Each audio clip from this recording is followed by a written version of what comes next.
મારી શિફ્ટ પતી ગઈ છે. જો અહીંયા બેઠી છું શાંતિથી, કેમ કે મારી બસ 8:30 વાગ્યાની છે. અત્યારે 7:30 વાગ્યા છે.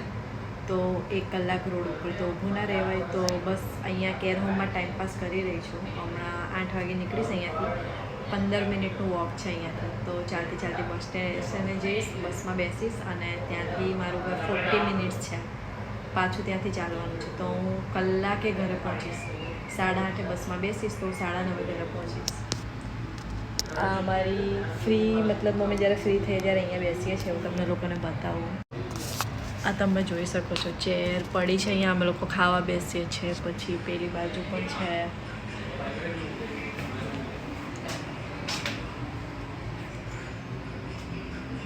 આ કેર હોમની બહારનો રસ્તો છે.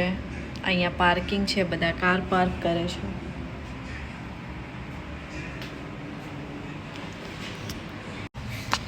તો બસ આ જ બિઝી લાઈફ છે. 9:30 ઘરે પહોંચીશ. ખાવાનું તો ખબર નહીં શું કરીશ. બહુ જ ભૂખ લાગી છે. આઈ થિંક ફ્રોઝન પડ્યું છે, એ જ ગરમ કરીને ખાઈ લઈશ.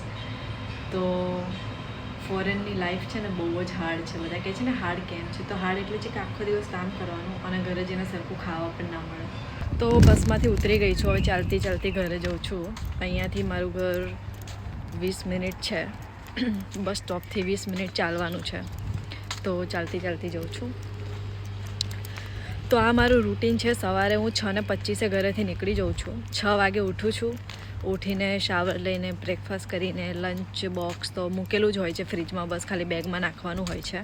બધું રેડી કરીને 6:25 હું ઘરેથી નીકળી જાઉં છું. અને અત્યારે હું રાતે 9:30 વાગે ઘરે પહોંચવાની છું. અત્યારે રાતના 9:30 વાગ્યા છે, પણ જો કેટલી સનલાઇટ છે. અત્યારે દિવસ જ લાગે છે.